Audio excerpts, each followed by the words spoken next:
Hey sewing friends, I have been on a patina blouse journey and I've been having so much fun. I think I might extend my trip just a little bit longer than I had planned. And it just so happens that April, I didn't even know, April is, I don't know, Sew Blouse April or something like that. So I haven't entered the Instagram challenge, but I might. I might take a couple pictures and enter them. But anyhow, I had originally made the patina blouse, the long sleeve version, and it was more of a wearable toile. And I'll try and pop a picture or some video there someplace so to remind you. And I liked it, and I decided that I wanted to make at least a total of 4 because it comes in a long sleeve version, a short sleeve version, a standard collar, and a lowered collar. And then I also wanted to try it in some different fabrics, like a drapey fabric, a more structured cotton fabric. And I just wanted to explore the pattern and the fit and everything about the patina blouse. So I actually have 2 that I want to show you tonight. Let me get them. The first one, it's the short sleeve version with the lowered collar. Here it is. Is this just adorable? Oh, I fell in love with this as soon as I started putting it together. Excuse me. This is the short sleeve version with the lowered collar. And I made it out of this Liberty Lawn that I bought from Joann Fabrics. And then I used actually real shirt buttons that are mother of pearl. Let's see if I can focus. That I got from Waywalk or Wawak. Yeah, and I have to say I absolutely adore Liberty Lawn and I adore the patina blouse. Now this is a more structured fabric. So there was a little bit less drape to it. I noticed that the sleeves, they have a little bit of gathering here. I don't know if you can see the gathering. So they do a little bit of puff, and they don't really necessarily drape at the arm. They just sort of stay sort of large. But I liked the way they hung. I think it gave the shirt some interest. I decided to make a size extra large at the top, at the bust, and then grade to a 2XL at the waist and hips. And that worked out fine, but I think what I did is on the back, you have this yoke piece. Here's your yoke. So I started as an extra L up here, an extra large, and then I graded down to the 2XL here at the bottom of the yoke. And then so this back piece started at a 2XL all the way down. And then on the front, I just went ahead and right above the dart, right under the arm is where I did a 2XL. So I actually made the shoulder and then came down, made the shoulder, came down here to the 2XL and then went down. I think when I make this again, I'm going to go ahead and keep the yoke and the shoulders and everything as a XL on the top and not grade out until I hit the waist and then go to the 2XL, because I think that I could have it just a tad bit smaller under the arms. I don't think it looks bad, and I'm not going to, wouldn't say that the shirt is oversized at all. I'm not going to not wear it because of that. But I'm just, as I said, I'm exploring the pattern. So let's see what it looks like if I make my alterations or my pattern alterations that way instead of the way I did. So anyhow, I think this is just an absolutely lovely top. I think the pattern is a very easy pattern to sew. The directions are very clear. I think the hardest part, which just isn't even difficult at all, it just requires that you pay attention and you use your skills, is probably the facing, having to do the facing that comes up, around, and then down the other side. You just have to, use your iron and use lots of pins, clip your corners. You just have to use the sewing techniques that we all have, but sometimes we don't. Well, sometimes I skip and no more. Yeah, no, I'm gonna stop taking shortcuts. So the second patina blouse I made, it's a short sleeve standard collar, and out of a drapey viscose that I got from Lady McElroy. It was in my stash. And you can see that the pattern is very busy, so the collar doesn't stand out as much. It's not as much of a statement piece as, let's say, this collar. this just sort of blends in a little bit. So I thought I would add these gold buttons to try and bring a little interest into it. But as you can see, that kind of gets lost in the pattern as well. And I'm actually fine with that, because since I'm making several of them, if I can make each one look like it's not a copy or a repeat, I think that would be fine. So the fact that the collar blends in a little bit is fine. And again, this has a little bit more drape to it. I like the way the sleeves fall at the arms. And again, the same thing. I think I want to start at a extra large here through the yoke, and then keep it an extra large until I get to the waist right about here, and then start grading out so it'll fit around my waist and my hips. But other than that, I mean, I think these are just absolutely gorgeous shirts that I plan on making again. I want to make a long sleeve version I showed you before out of this crepe de chine, the silk crepe de chine that I have from Lady McElroy. It's really not my style, but it's fabric that I have, and I am trying to sew mostly from my stash this summer, and I'm actually proud of myself. I'm doing a good job of it. So I want to do a long sleeve, which I think will be absolutely lovely out of this material, but because it is sheer, I don't know if you can see how sheer it is, I want to French seam it, and the pattern comes with a 3/8 inch seam allowance, so I'm going to have to retrace all the pattern pieces off and just trace it to like a 5/8 and add 2/8 of an inch on all the pattern pieces so that I have enough seam to do a French seam on it. And I'm not sure, this is going to be long sleeve lowered collar, and I'm not real sure what I want to do for long sleeve standard collar. I think I still want some drape, but I should probably try something a little more structured. I'm not sure. Maybe another Liberty Lawn, because that Liberty Lawn was just a dream to work with. Just a dream. So that's what I've been up to. I still have my 2 long sleeves that I'm working on. And then I also started working on the Friday Company Sagebrush top. And I know I'm a little bit late to the party on that. Everyone's made that top. I have to say that the reason I bought it, I think in the first place, is because everybody did have it. And I guess I wanted to join the party. But I remember thinking, I don't know, that's not really my style, the ruffles up here. And I sort of felt that having a larger chest with the ruffles and then the poofy sleeves, that it would kind of give me that linebacker look. But I thought, you know, you don't know till you know. Oftentimes I've been in, well, I haven't been in stores trying on ready to wear in at least, 2, 3, 4 years, something like that. But when I did, I often would find myself trying on something that I didn't think was me, and I would try it on. Sometimes it's like, oh, this does not look good, and other times it's like, that style really looks good on you. So I kind of use that as, I don't know, some rationale to buy the Sagebrush top.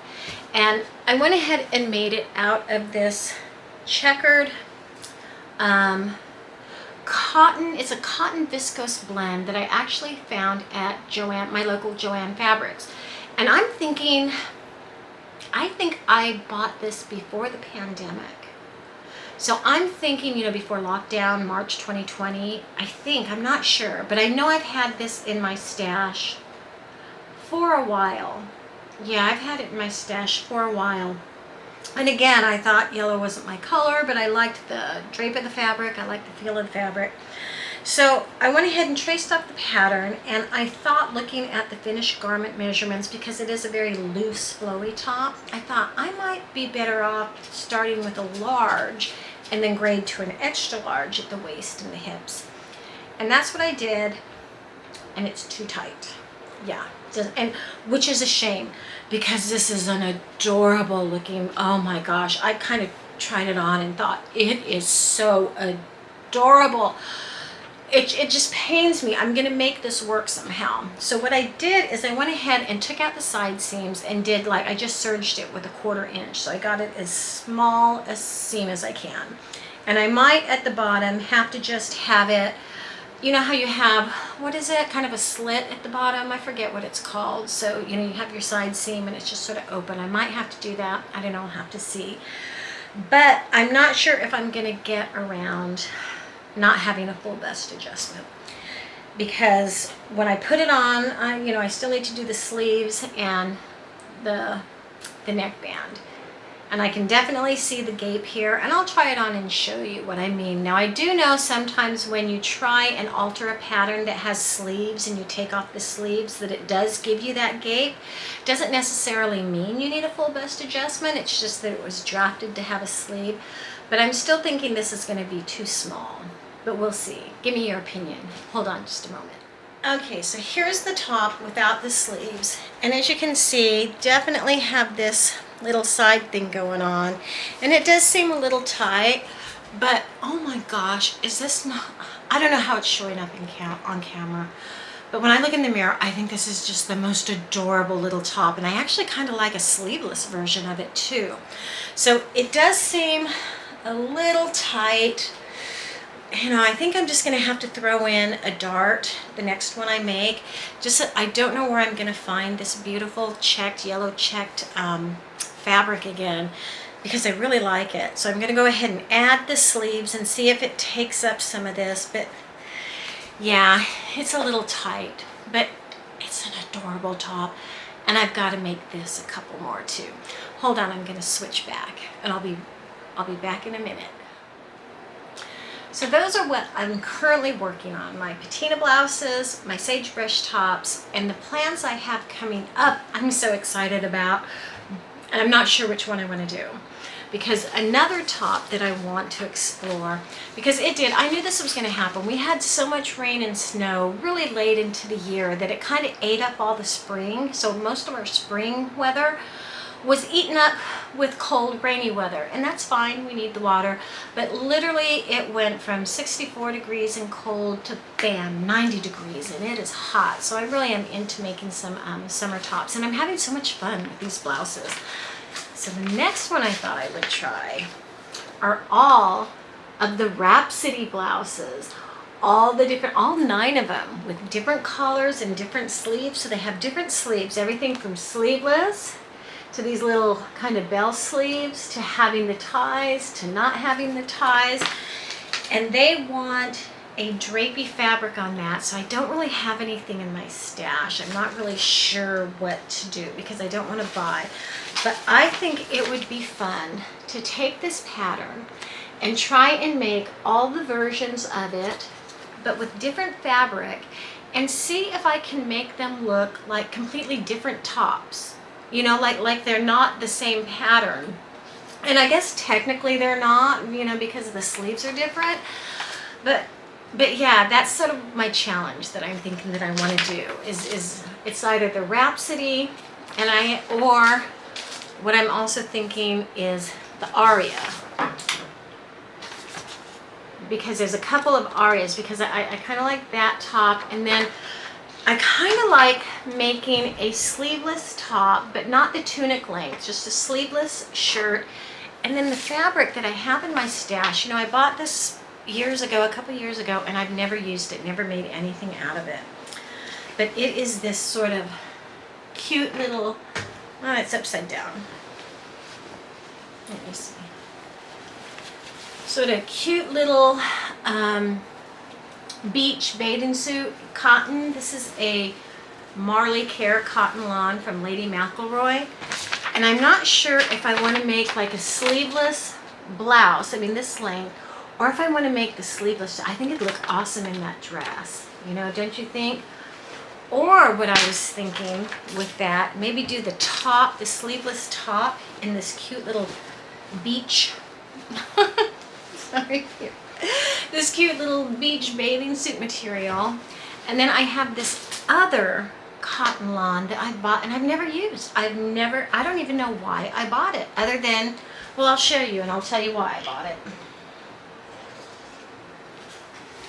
It is this. And I bought it because I love lemons. That's why I saw lemons and I said, oh, let's buy it. But the problem I have with this is, I guess why I don't like it, is because it's a lightweight cotton, so I feel that it's summer, but it has a black background, so I don't really feel like black and summer really go together. But I'm thinking that might make a cute sleeveless dress like this. I don't know. I don't know. What do you think? So those are the plans that I'm up to. I'm going to finish my journey with the patinas. I'm going to show you all the long sleeve ones next week, hopefully next Friday sews. I'll show you the long sleeve ones that I have. Then I'm going to start on either the Rhapsody versions or the Aria versions. I'm kind of leaning towards the Rhapsody though, just because there's so many variations that you can make. And I'm real excited to see if I can make them all look like they are different tops, like they weren't just the same pattern with a little bit of tweaks, just by using drapier fabric, less drapey fabric, print solids, you know. Yeah, I think this might be the next project that I kind of explore. So that's my Friday sews. That's what I've been doing, what my plans are. And then for life, life just happens. So 2 major developments. One is, unfortunately, my daughter, through some circumstances in her life, I have an adult daughter who has moved back home. And that's kind of a big adjustment because we do have a very small house. It's kind of our, I don't want to say it's our retirement house, but we definitely sized down. So we only have like a very small 3-bedroom, 2-bath, I think it's like 1,500 square foot home. So it's very small, and the secondary bedrooms are very small. So I need to make room for her. And of course, she's coming from a house. Well, we don't, you know, into a house. So we don't, you know, we have double dishes, double silverware, double appliances, double couches, double, you know. So that's taking some time to figure out and sort our way through. Then the one issue that's been weighing on my mind is I told you last time that I kind of had this thing, and I went to the doctor and they said, oh, you know, it might be cancer. And so we looked and did a biopsy and they said, yay, it's pre-cancer, but you need to get those cells taken out. You know, you have to do something with this. So I'm like, yay. So I go and make an appointment, and I'm to get the cells, you know, the procedure done to remove those bad cells from my body. And he's looking at it going, this doesn't look good to me. He goes, I'm still not convinced you don't have cancer, Carol. He goes, we need to look at this further. And I'm like, oh man. So I took some more biopsies, and then I went home, and a week or 2 later he called and he sent the results, and they all came back as very high grade precancer. Except one said something like it was suspicious, but they couldn't really tell because of the way the sample was taken. They couldn't say for sure. So he's like, you know, we really need to go in and go deeper and get a bigger sample. And I appreciate that, because, you know, the last thing you want to do is say, oh, let's get rid of these precancer cells. Well, maybe there is a little bit of cancer still there, and then it just continues to grow and metastasize. I mean, it could be not fun. So then we went in, I think last Tuesday, I went in and they did the surgery. You know, it was actually a big biopsy, and that was the one where you have to go into anesthesia and all. And so, you know, I'm waiting for that to come through, you know, and I'm hoping that it's just still precancer and we need to get rid of it, rather than cancer, which would require then some chemotherapy and some radiation, which I don't want to do. So that's kind of life. So that's what's going on with me. Let me know in the comments what's going on with you. I'd love to hear what you're working on and what you're up to, and I will see you next time. Thank you so much for all your support, you guys. I really do appreciate this wonderful sewing community. See you next time. Bye.